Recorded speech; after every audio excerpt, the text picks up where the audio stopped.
দেখো দেখো motion in registry medium কি চ্যাপ্টার, এই চ্যাপ্টার সামারি কি লেখো।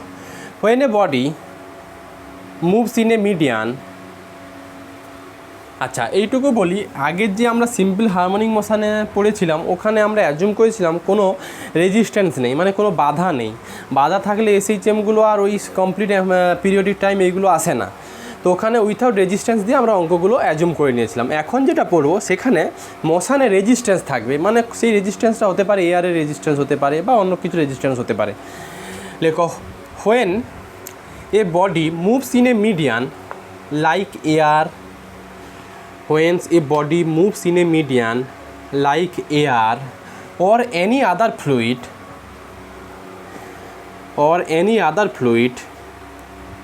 লেখো the median offers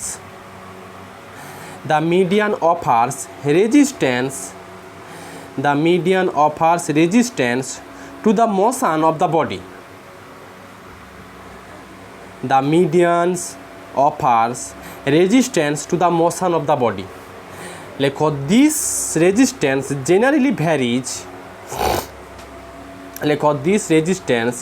generally varies with various power of the velocity of the body in motion. আবার repeat. When a body moves in a median like air or any other fluid, the median offers resistance to the motion of the body. This resistance generally varies with various power of the velocity of the body in the motion. কি কথাটা বলা হলো, যখন কোনো একটা particle কোনো একটা সিচুয়েশানে move করছে, ওই সিচুয়েশানে পার্টিকেলটার উপরে যদি কোনো রেজিস্ট্যান্স বা যদি কোনো বাধা অ্যাপ্লাই হয়, তাহলে এই রেজিস্ট্যান্সটা কার সঙ্গে ভ্যারি করবে? Various power of velocity. মানে এইটুকু বলতে চাইলাম যে ধরো পার্টিকেলটা ওপর থেকে নিচের দিকে পড়ছে, এয়ারের একটা রেজিস্ট্যান্স আছে, তো এই সিচুয়েশানে ধরো পার্টিকেলটা পিতে এসে পৌঁছলো, এখানে যে রেজিস্ট্যান্সটা ফোর্স, সেই রেজিস্ট্যান্সটা কার উপর ভ্যারি করবে? পি পয়েন্টের যে ভেলোসিটি, সেই ভেলোসিটির উপর ভ্যারি করবে, আর ভেলোসিটির ভেরিয়াস পাওয়ারের উপরে, সেটা হতে পারে ভি স্কোয়ার, হতে পারে ভি কিউ, ভির ভেরিয়াস পাওয়ারের উপর ডিপেন্ড করবে, এটাই বলেছে। When a body moves in a medium like air or any other fluid, the mediums offers resistance to the motion of the body.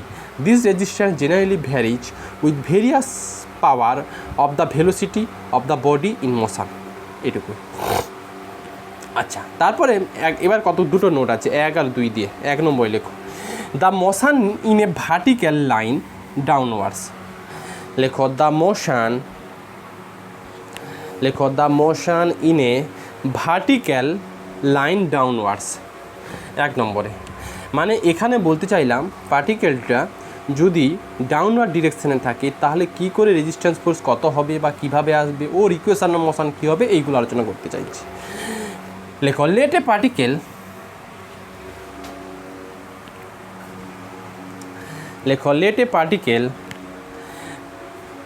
be thrown from O. লেখো let a particle be thrown from, ওপর ও থেকে throw করা হলো, এটা ধরো ground level. লেখো let a particle be thrown from O, first of the লেখো let at any time T the particle reach at P. যে কোনো একটা সময় পার্টিকেলটা পিতে এলো। লেখো let at any time t the particle reach at p such that OP equal to x. Let v be the velocity at p. Let v be the velocity at p. Let v be the velocity at p. First of the lecture. Further assume that the resistance varies.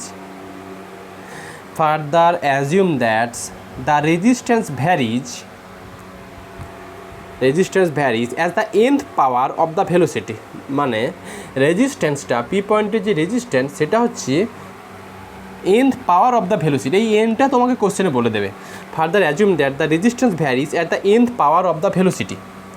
মানে resistance ফোর্সটা P পয়েন্টে যে velocity পেয়েছে ওই ভেলোসিটির N পাওয়ার, যদি V velocity পায় তাহলে V to the power N, resistance power vary করবে V to the power এনের সঙ্গে, এটুকু বলেছে।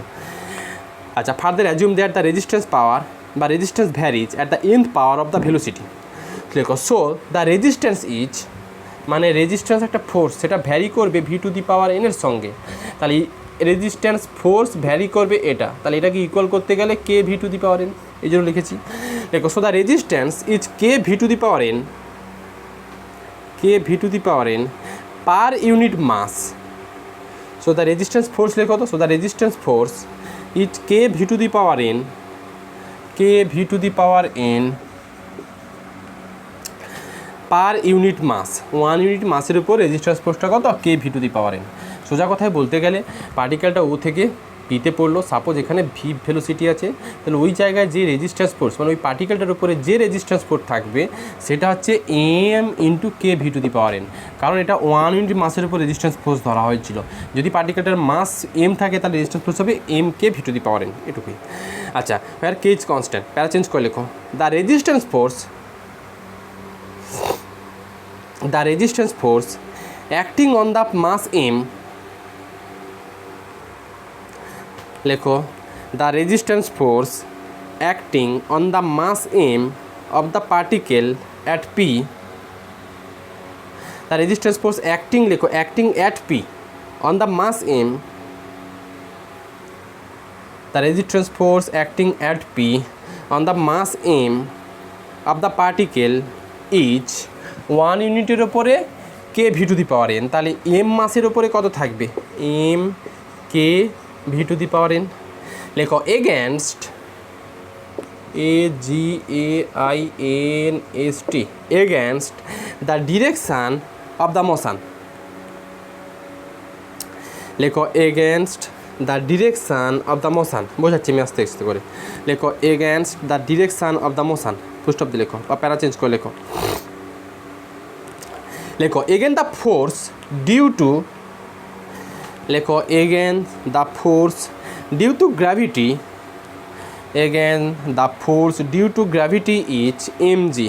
আমাকে বলো এইখানে এম মাস আছে, এই এম মাস এখানে আছে, এইখানে যে পার্টিকেলটার উপর যে ফোর্স ক্রিয়েট হবে সেটা কত Subhadip,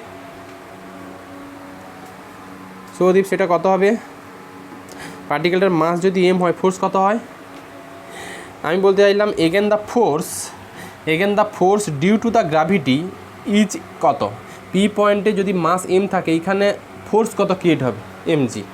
again the force due to the gravity is M G. এবার বলো এইখানে যে এম জি থাকবে সেই এম জি ডিরেকশান কোন দিকে থাকবে, ডাউনওয়ার্ড থাকবে না আপওয়ার্ড থাকবে, নিচের দিকে, অবশ্যই নিচের দিকে।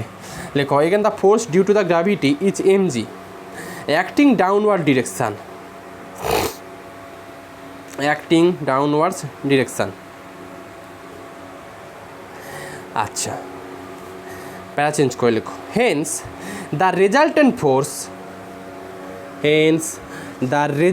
Force acting on the particle at P, hence the resultant force acting on the particle at P in downward direction is, দেখো আচ্ছা একটু ভেবে বলো, আমি পি পয়েন্টের ইকুয়েশন অফ মোশন বানাতে চাইছি, আমার ও পি সমান এক্স, তার মানে এদিকে আমার হয়ে বসে আছে M D two X by D T two, এটা ইকুয়েশন অফ মোশন। ডান দিকে কী থাকবে, পি পয়েন্টে ফোর্স হচ্ছে এম জি, এটা ডাউনওয়ার্ড ডিরেকশান। এখন এখানে যে বাধা যেটা থাকবে সেই বাধার ডিরেকশানটা, রেজিস্ট্যান্স ফোর্সের ডিরেকশানটা আপওয়ার্ড থাকবে না ডাউনওয়ার্ড থাকবে, নলেজ কি বলে, রেজিস্ট্যান্স আপওয়ার্ড, তাই তো আমি একটা পার্টিকেল ফেলাচ্ছি, যে বাধাগুলো আছে বলেই তো পার্টিকেলটা, যদি বাতাস না থাকতো তাহলে যত তাড়াতাড়ি পড়তো, বাধা আছে বলে তো পার্টিকেলটা একটু আসতে পড়ছে, হ্যাঁ কি না, এয়ার নেই কোনো একটা পার্টিকেল ছেড়ে দাও একেবারে পড়ে যাবে, যদি এয়ার আছে তার জন্য একটু স্লোতে পড়বে, তার মানে রেজিস্ট্যান্স ফোর্সের ডিরেকশানটা কোন দিকে থাকবে, হিসেব মতো আপওয়ার্ড ডিরেকশান থাকবে, মানে K M K V to the power N এর ডিরেকশান আপওয়ার্ড থাকবে। এই জন্য বলেছি, কোথাও একটা লাইন বলেছিলাম, the resistance force acting on the mass M of the particle is M K V to the power against the direction of the motion, against বিরুদ্ধে মানে অপোজিটে, ডিরেকশন অফ দ্য মোশনের এগেনস্টে থাকবে। ডিরেকশন অফ দ্য মোশন কোনটা? নিচের দিকে। তাহলে M K V to the power resistance ফোর্সের ডিরেকশন কোন দিকে থাকবে? উপরের দিকে। সে যা বুঝতে পারলে সিজা? আচ্ছা, তাহলে এম জি ডিরেকশন নিচের দিকে, রেজিস্ট্যান্স ফোর্সের ডিরেকশন উপর দিকে, নর্মাল তাই হয়। এবার আমাকে বলো পার্টিকেলটা আলটিমেট ওপর দিকে পড়ছে না নিচের দিকে যাচ্ছে? পার্টিকেলটা ডাউনওয়ার্ড। তাহলে কোন ফোর্সটা বেশি? এটা বেশি হবে না এটা বেশি হবে? যেটা বেশি হবে সেটা থেকে বাদ যায় নেট রেজাল্ট। তাহলে এটা থাকবে। তাহলে দেখো, so the downward direction is, কোথায় লিখেছিলাম? Hence the resultant force acting on the particle at P in the downward direction is, এটা M G minus M K V to the power N. আবার বলি, কত লিখেছ বলো? Acting on the particle at P in downward direction is M G minus M K V to the power N. এটা লেখো। So equation of motion is, লেখো so equation of motion is কত হবে? নিশ্চয়ই এটা M D two X by DT two equal to M G minus M K V to the power N. আচ্ছা, এই প্রসঙ্গে এইটুকু বলি, D two X by D two two দিয়ে লিখো না, কারণ এখানে যেহেতু ভির ফাংশান আছে তার জন্য এইটা দিয়ে লেখা ভালো। এম ডি ভি বাই কত ডিটি দিয়ে লেখো, কারণ এটা ভির ফাংশান আছে বলে। এটা সমান M G minus M K V to the power N. তার মানে এখান থেকে DV by DT equal to G minus K V to the power N. আচ্ছা, এটাকে একটু 1 নম্বর দিয়ে দাও। লেখো the equation one shows that, লেখো the equation one shows that, the equation one shows that the acceleration of the particle decreases, the acceleration of the particle decreases when velocity increases। হ্যাঁ কি না? এটা তো অ্যাক্সিলারেশান ডিভি বাই ডিটি। বলো V যত বাড়বে এই টার্মটা কি হবে? ভি যত বাড়তে থাকবে ডিভি বাই ডিটি তত কি হবে বলো?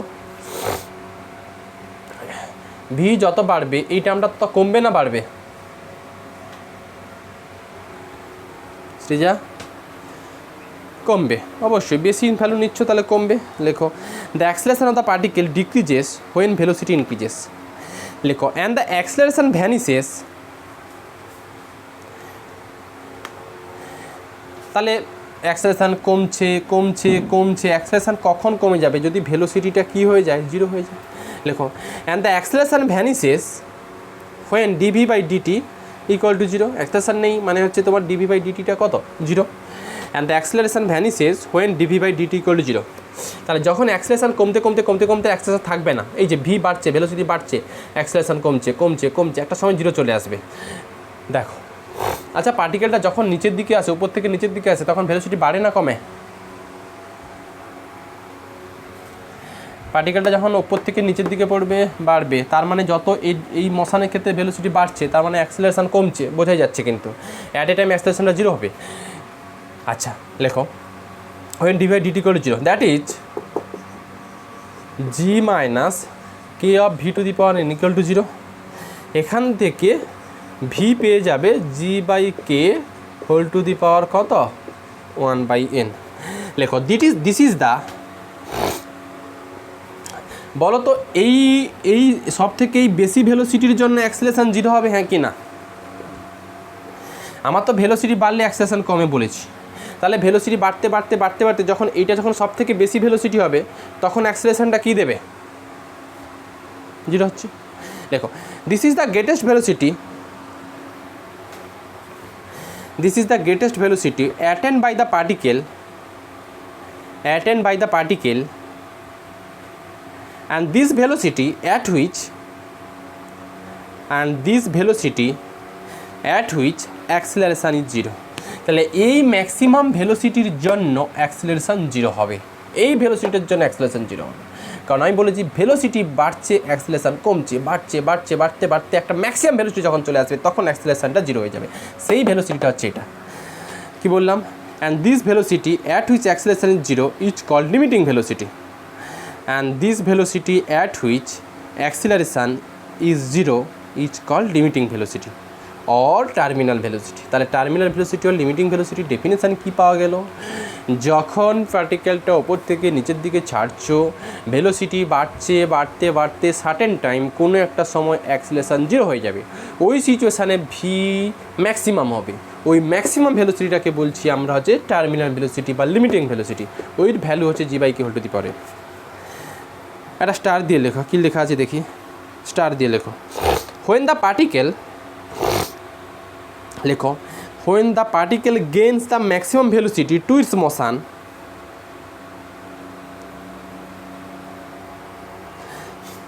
লেখো when the particle gains the maximum velocity to its motion, after that the particle moves with constant velocity। আবার বলছি when the particle gains the maximum velocity to its motion, after that the particle moves with constant velocity। Full stop দিয়ে লেখো at this time acceleration is also 0, at this time acceleration is also 0। এটা ব্যাপারটা কী বলা হয়েছে?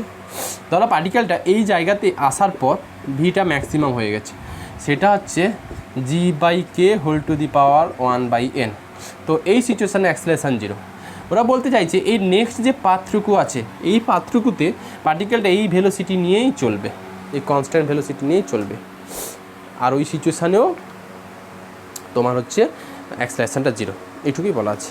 পরের দিন যেটা করাবো সেটা মোশন ইনে ভার্টিক্যাল লাইন আপওয়ার্ডস, মানে এটা উপর থেকে পার্টিকেলটাকে ছুঁড়লাম, তো নেক্সট দিন ওতে পার্টিকেল আছে ওপর দিকে ছুড়বো আমি, তখন কি কাণ্ড কারখানা হয় নেক্সট দিন আমি এটা পাঠিয়ে দেবো, পরের দিন বুঝিয়ে দেবো, আর অঙ্কগুলোও পাঠাবো আমি, বুঝলে?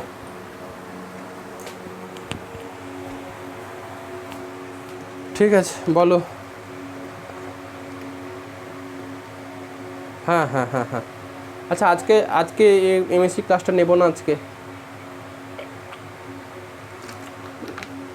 লাস্ট লাইনে বললাম যে when the particle gains the maximum velocity to its motion, after that এরপর the particle moves with constant velocity, at this time acceleration is also 0। আজকে সন্ধ্যের ক্লাসটা নেব না, বুঝলে সৃজা? শুক্রবার নেব।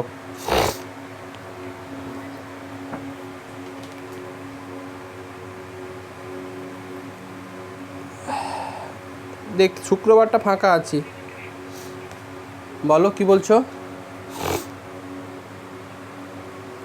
সকালে শুক্রবার সকালটা ফাঁকা আছি, এই যা, আর কোনো সকাল ফাঁকা নেই।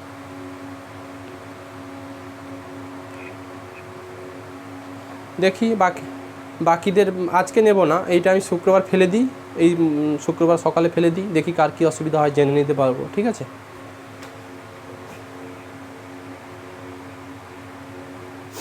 ক্লাস থাকে কিন্তু এই শুক্রবার অথবা শুক্রবার সকাল অথবা সন্ধ্যেতে নিতে হবে।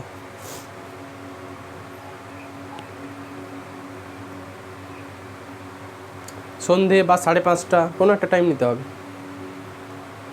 বলো 5:30 না সন্ধে, কোনটা করব? সুচন্দা,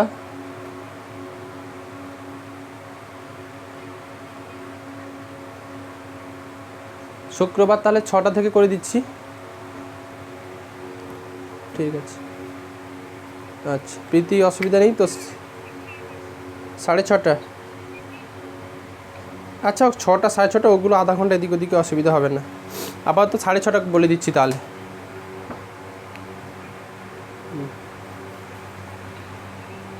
সামনের সপ্তাহ দেখে দেবো, ঠিক আছে?